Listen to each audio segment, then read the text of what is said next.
নিঝুমপুর গ্রামে বকুল নামের এক লোক বাস করত। তার আপন বলতে কেউ ছিল না, সবে মাত্র পড়াশোনা শেষ করেছে। একদিন ধুর বাবা, একা একা আর কত কাজ করব। আমাকে রেঁধে খাওয়ানোর মতো কেউ নেই। আর এই রোজ রোজ কাপড় কাচা, উফ, কি যে অসহ্য। বকুল নিজের কাপড় কাচতেছিল আর বক বক করছিল। তখনই সেখানে তার বন্ধু শ্যামল আসে। কিরে বকুল, একা একা কি বকবক করছিস?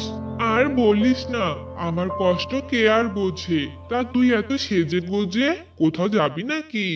হ্যাঁ রে ভাই, পড়াশোনা তো শেষ, তাই শহরে চাকরির জন্য যাব। তুইও চল আমার সাথে। একা একা এই গ্রামে কি করবি? না রে ভাই, আমি যাব না।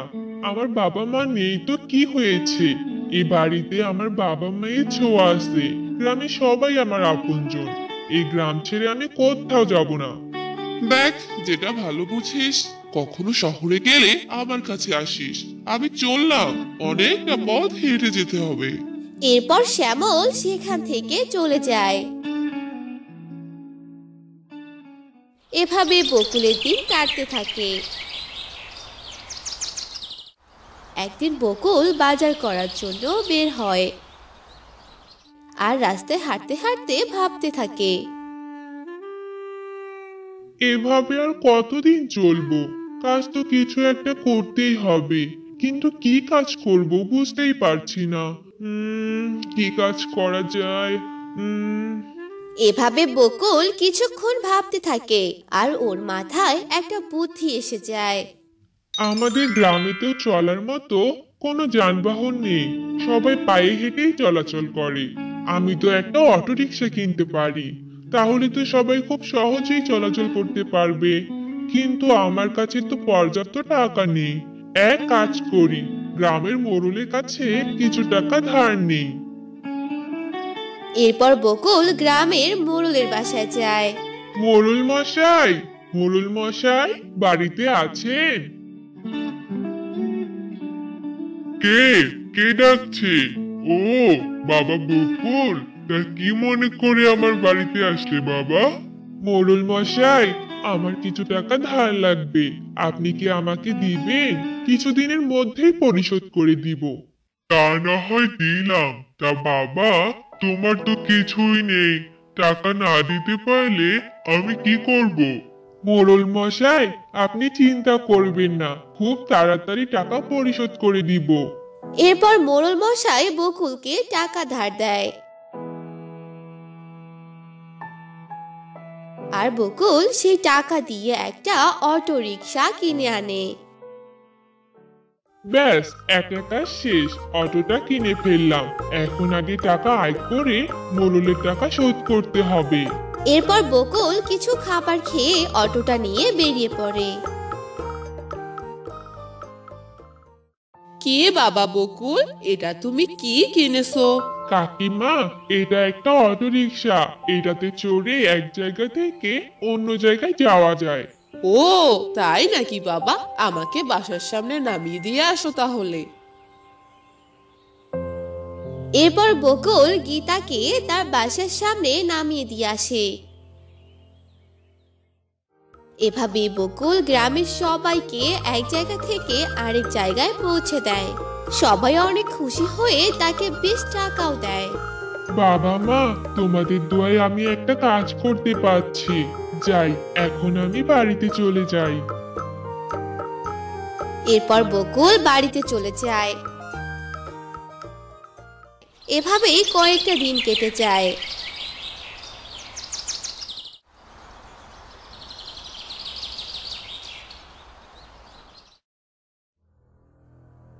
একদিন বকুল অটো চালাতে চালাতে বেশ রাত করে ফেলে। সে রাতে অটো নিয়ে বাসায় ফিরছিল।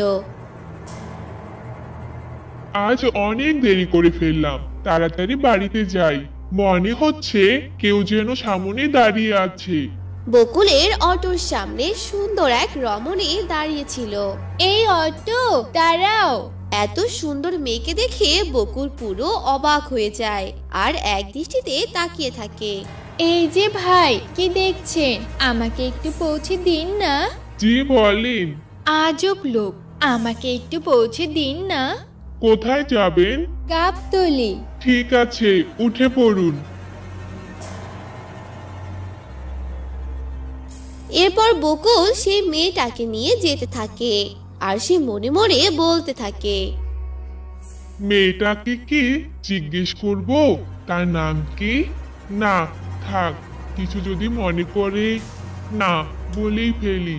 আচ্ছা আপামনি, এত রাতে কোথায় যাচ্ছিলেন? কলেজ থেকে ফিরতে লেট হয়ে যায়। আমি প্রতিদিন এত রাতে বাসায় ফিরি। এত রাতে? ঠিক আছে, আমি শর্টকাট মন্দিরের সামনে দিয়ে নিয়ে যাচ্ছি। নিশ্চয়ই আপনার বাসায় সবাই চিন্তা করছে।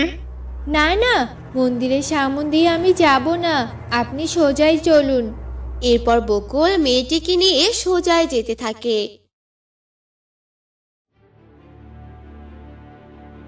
কিছুক্ষণ দুজনে চুপ থাকার পর বকুল আবার কথা বলে, আচ্ছা আপামনি, আমি কি আপনার নাম জানতে পারি? হ্যাঁ হ্যাঁ, অবশ্যই, আমার নাম রূপবতী। আর আমার নাম বকুল। আপনি কোন ক্লাসে পড়েন? আপনি এত গম্ভীর কেন?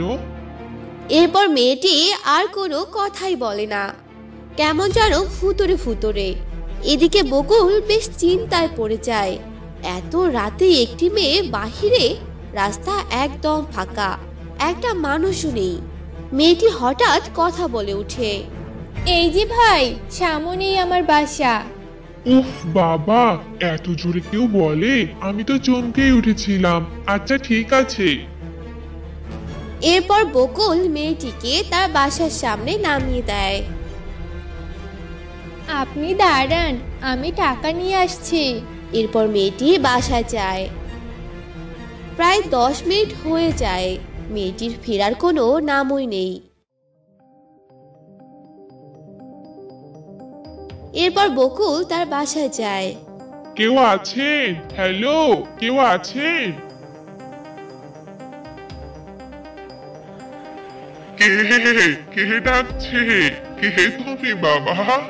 রূপবতী নামের একটি মেয়ে 10 মিনিট আগে আমাকে দাঁড় করে রেখে এসেছে। উনি টাকা নিতে এসে খোঁজই নেই। আমার ভাড়াটা দিলে চলে যাব।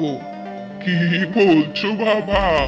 এই বাসাতে তো কেউ থাকে না। আমি বাসাটা পাহারা দেই। এই দেখো তো, ছবির মেয়েটি নাকি? হ্যাঁ হ্যাঁ চাচা, এই মেয়েটি। এই মেয়েটি তো অনেক বছর আগে রোড অ্যাক্সিডেন্টে পরিবার সহ মারা গেছে। মাঝে মাঝে অনেক রাতে মেয়েটিকে দেখা যায়। কি বলছেন এসব?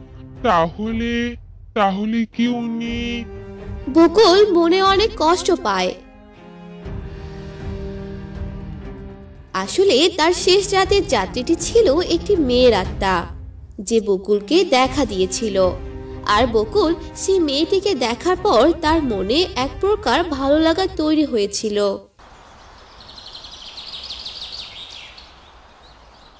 কদমতলী গ্রামে এক মোড়ল তার স্ত্রী সন্তান নিয়ে বাস করত। মোড়লের মেয়ে বেশ বড় হয়েছে, দেখতে যেমন সুন্দর তেমনি ভদ্র নম্র একটি মেয়ে। তার নাম ছিল কৈশালী। একদিন কৈশালী তার বাবাকে বলে, বাবা, ও বাবা, আমাদের পাশের গ্রামে শীতের মেলা হচ্ছে, আমাকে নিয়ে চলো না। আরে মা, আমি কিভাবে যাই বলতো? আমার যে একটুও সময় নেই। এই কথা শুনে কৈশালীর মনটা খারাপ হয়ে যায়। সে বলে, আসলে বাবা, তুমি আমাকে ভালোই বাসো না, তাই তো আমাকে কোথাও নিয়ে যাও না। দেখো পাগলি মেয়ের কথা, আমার রাজকন্যার জন্য এক রাজপুত্র আসবে, আর সে আমার মেয়ের সকল ইচ্ছা পূরণ করবে, বুঝেছিস? বাবা, তুমি এসব কথা রাখো তো, আমি কখনো বিয়েই করব না। আমি তোমাদের ছেড়ে কোথাও যাব না। হা হা হা হা, পাগলি মেয়ে আমার। এভাবেই মোড়লের মেয়ে আর মোড়লের সুন্দরভাবে দিন কাটছিল।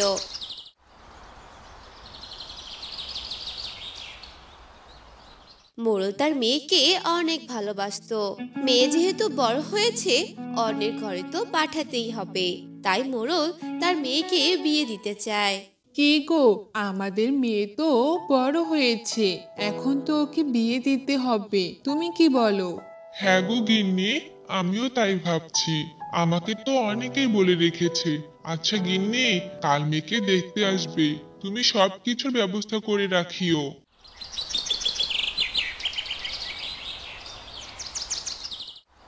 পরের দিন কৈশালীকে দেখতে পাত্রপক্ষ আসে। আপনাদের আসতে কোনো সমস্যা হয়নি তো? না না দাদা, আমাদের কোনো সমস্যা হয়নি। কৈশালীর হবু শাশুড়ি ছিলেন অনেক লোভী। তিনি মোড়লের বাসায় এসে মনে মনে ভাবে, বাবা, এই বাড়িতে রতনের বিয়ে হলে তো আমাদের কপাল খুলে যাবে। আমি এই বাড়িতেই রতনের বিয়ে দিব। তাহলে কথায় আসি, মেয়ে আপনাদের কেমন লেগেছে? মেয়ে তো আমার খুব পছন্দ হয়েছে, একেবারে সোনার টুকরা। আজই পাকা কথা সেরে ফেলি, কি বলেন বিআই সাহেব? হা হা হা, হ্যাঁ হ্যাঁ, ছেলেও একদম রাজকুমার। কি বলো গিন্নি, তোমার কোনো আপত্তি আছে? এরপর খুব ধুমধামে কৈশালী আর রতনের বিয়ে হয়। বৌমা, বৌমা। জি মা, বলেন আপনার কি কিছু লাগবে? হ্যাঁ মা, বাসার পিছনে পুকুর আছে, কলসিতে পানি ভরে আনো তো। এরপর কৈশালী কলস নিয়ে পুকুর পাড়ে যায়। বাহ, ভারী সুন্দর জায়গা, আমি রোজ পুকুর পাড়ে বসে থাকবো। কৈশালী যখন এসব বলছিল, তখনই তার পিছনে কে যেন আসছিল। যেই না কৈশালী পিছনে ঘোরে, সে কিছুই দেখতে পারে না। মনে হলো কেউ আমার পিছনে ছিল, সে যাই হোক, পানি নিয়ে যাই। কৈশালী পানি নিয়ে যখনই যেতে ধরে, তার সামনে দিয়ে খুব দ্রুত কি যেন একটা যায়, আর কৈশালী ভয়ে অজ্ঞান হয়ে যায়। এই বউয়ের যে কি হলো, ডাক্তার দেখাতে হবে। যা বাবা রতন, তুই ডাক্তার ডেকে নিয়ে আয়। আচ্ছা মা, ঠিক আছে।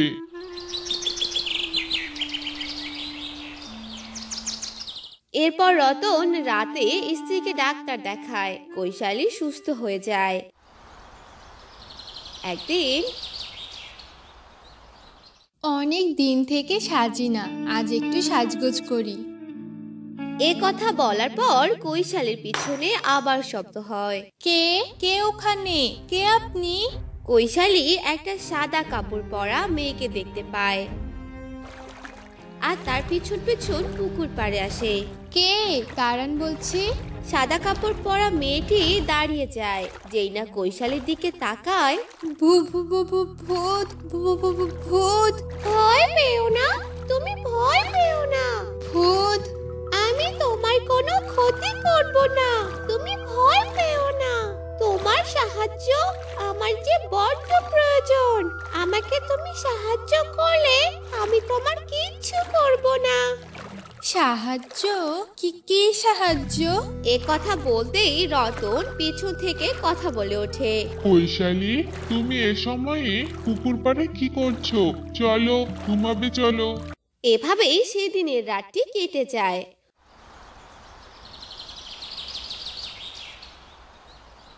অন্যদিকে কৈশালীর মনে অনেক প্রশ্ন জাগে। সে ওই ভূতের সাথে দেখা করার অপেক্ষায় থাকে।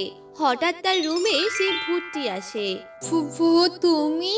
হ্যাঁ, আমি তোমাকে কিছু বলতে চাই। বলো, আমি জানতে চাই কে তুমি। আমি নন্দিনী, আমি রতনের প্রথম স্ত্রী। আমরা ভালোবেসে বিয়ে করেছিলাম। আমি গরিব ঘরের মেয়ে বলে আমার শাশুড়ি আমাকে অনেক অত্যাচার করত। বাবার বাসা থেকে কিছু আনতে পারেনি বলে রতনের মা রতনকে আমার বিয়ে দিতে চায়। রতন চাকরির কারণে শহরে ছিল, আর ওই লোভী শাশুড়ি আমাকে পুড়িয়ে মেরে ফেলে। কে? তুমি সত্যি বলছো দিদি? এরা এত খারাপ, তোমাকে এত নির্মমভাবে হত্যা করেছে? হ্যাঁ, আমি প্রতিশোধ নিতে চাই। আমি প্রতিশোধ না নিতে পারলে আমার আত্মা কখনো মুক্তি পাবে না। তুমি আমাকে সাহায্য করো। হ্যাঁ দিদি, আমি তোমাকে সাহায্য করব। এরপর ভুটি কৈশালীর রূপ ধারণ করে। বৌমা, ও বৌমা, কোথায় তুমি? সবজিগুলো একটু কেটে দাও। এই যে মা, এই যে আমি। সে কে বৌমা? তুমি এভাবে কথা বলছো কেন? মা, আমাকে চিনতে পারছেন? মা, আমি। এ কি বড় বৌমা, তুমি কোথা থেকে এলে? হ্যাঁ মা, আমি প্রতিশোধ নিতে এসেছি আমি। বড় বৌমা, আমাকে মেরো না, আমাকে ক্ষমা করে দাও, মেরো না আমাকে। ক্ষমা? মরে বা তুই। এ কথা বলে ভুট্টি তার শাশুড়ি গায়ে আগুন লাগিয়ে দেয়।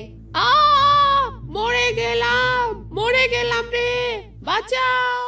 এরপর কৈশালীর শাশুড়ি পুড়ে মারা যায়। রতন অনেক ভেঙে পড়ে। কৈশালী রতনকে বলে, রতন, নন্দিনীকে? ইয়ে মানে আমার প্রথম স্ত্রী। তুমি তার নাম জানলে কিভাবে? এরপর কৈশালী রতনকে সব কথা বলে। ঠিক তখনই ওদের ওখানে ভুট্টির সাদৃশ্য হয়। হ্যাঁ রতন, কৈশালী ঠিক কথাই বলেছে। তোমার মা আমাকে মেরে ফেলেছে। আমি আমার প্রতিশোধ নিয়েছি। এখন আমার যাওয়ার পালা। ভালো থেকো তোমরা। নন্দিনী, তুমি যেও না, তোমাকে আমি অনেক খুঁজেছি। যেও না তুমি, নন্দিনী। এরপর ভুট্টি চলে যায়। রতন আর কৈশালী একাই দুজনের পাশে থেকে সারা জীবন কাটিয়ে দেয়।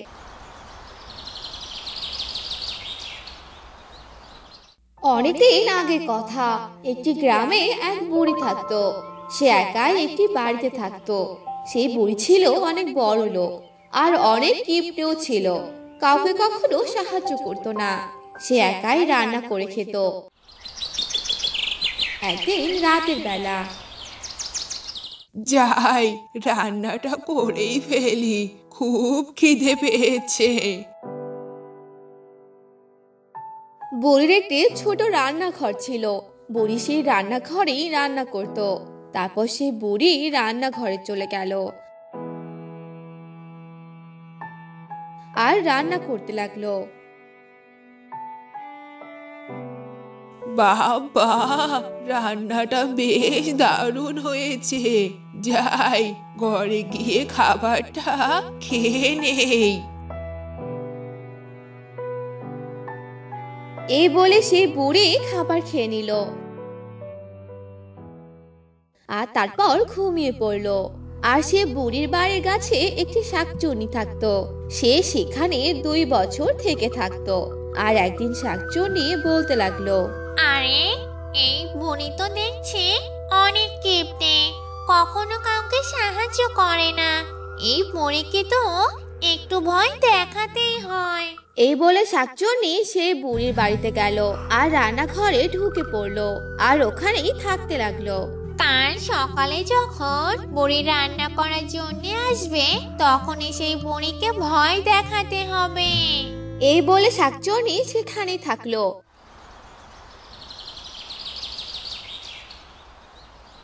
পরদিন সকালবেলা বুড়ি রান্না করার জন্য রান্নাঘরে গেল। তখনই শাকচুন্নি বলতে লাগলো, কি রে বুড়ি, আজকে রান্না করবি? আরে, কে কথা বলে?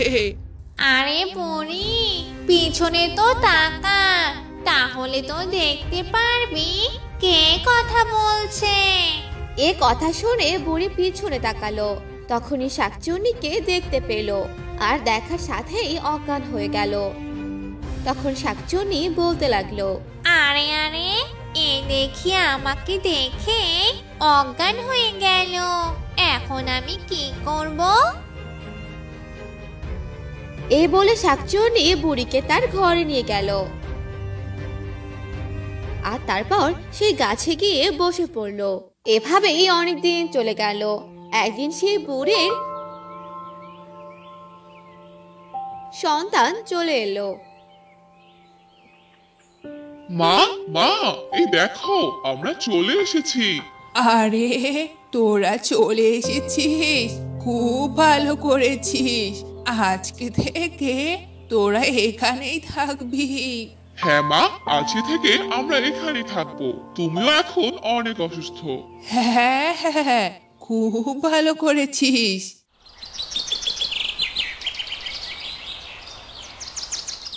এভাবেই কিছুদিন চলে গেল, আর সেই শাকচুন্নি এভাবেই সে গাছের ডালেই থাকতে লাগলো।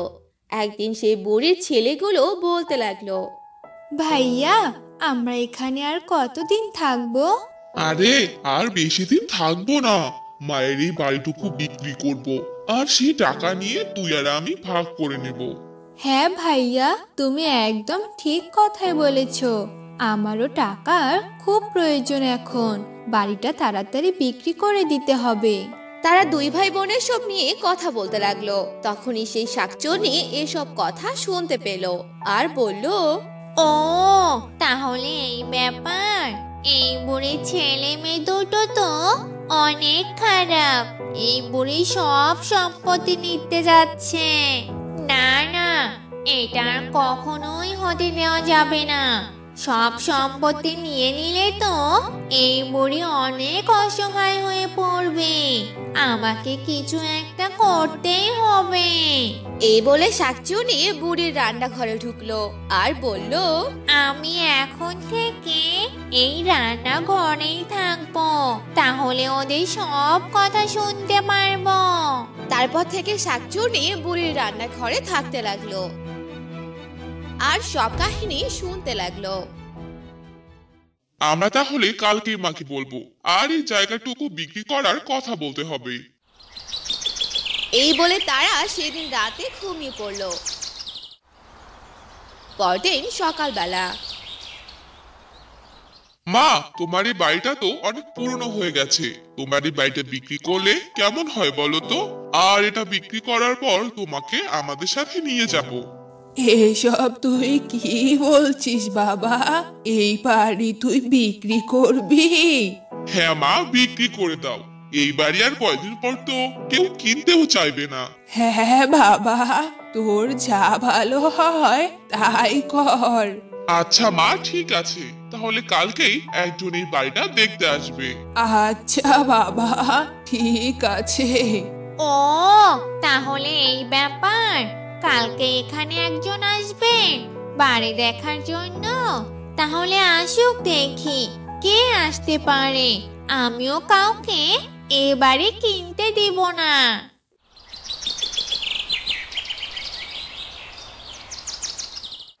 পরদিন সকালবেলা মোহন নামে এক লোক সে বাড়িতে আসলো আর ঘুরে ঘুরে বাড়িটা দেখতে লাগলো। তখনই বুড়ির ছেলে চলে এলো আর বলল, কি ব্যাপার চাচা, আপনার কি বাড়িটা পছন্দ হয়েছে? হ্যাঁ হ্যাঁ বাবা, বাড়িটা আমার বেশ পছন্দ হয়েছে। তাহলে তো বেশ ভালোই হলো।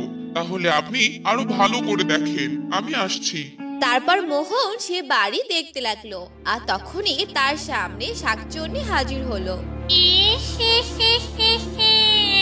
চলে যা, চলে যা বলছি এখান থেকে। কে কে কে তুমি? ছেড়ে দাও, ছেড়ে দাও আমাকে। তুই এখান থেকে চলে যা, তাহলে তোকে আমি ছেড়ে দিব। এটা আমার বাড়ি, আমার বাড়ি তোকে কিনতে দিব না। হ্যাঁ হ্যাঁ, আমি এক্ষুনি চলে যাচ্ছি, আমাকে মেরো না তুমি। তারপর শাকচুন্নি মোহনকে ছেড়ে দেয় আর মোহন শাকচুন্নির হাতে ছাড়া পেয়ে দৌড়ে পালাতে লাগলো আর বাড়ি থেকে বের হতে লাগলো। আরে আরে, আপনি এভাবে দৌড়ে কোথায় যাচ্ছেন? বাড়ি কিনবেন না? না না, এই বাড়ি কেনা যাবে না। আরে কি হলোটা কি? ইনি এভাবে পালিয়ে গেল কেন? কিছুই তো বুঝতে পারলাম না। এরপর বুড়ির ছেলে ঘরে চলে গেল।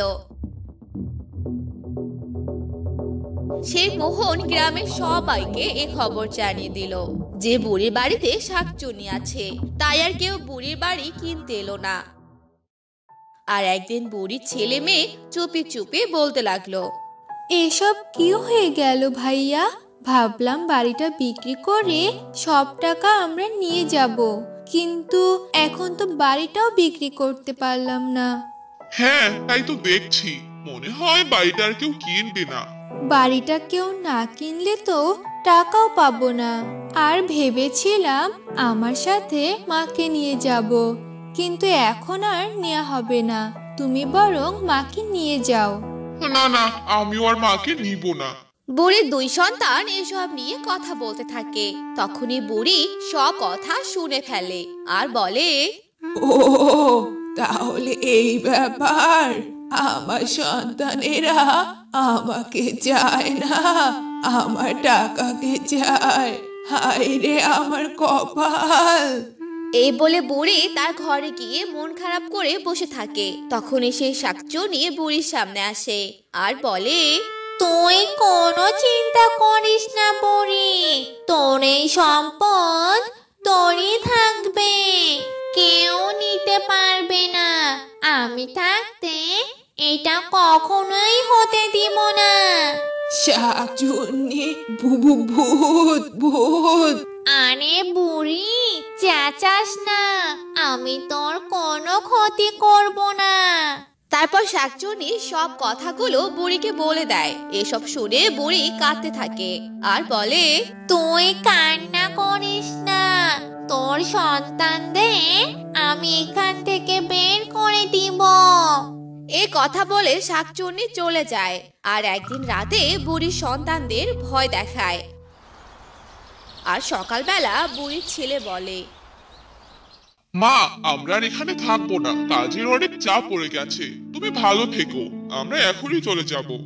আচ্ছা বাবা, ঠিক আছে, তোরা সাবধানে যাস। তারপর বুড়ির সন্তানরা চলে যায়। আর তারপর বুড়ি সেই বাড়িতে একাই সুখে শান্তিতে থাকতে লাগে।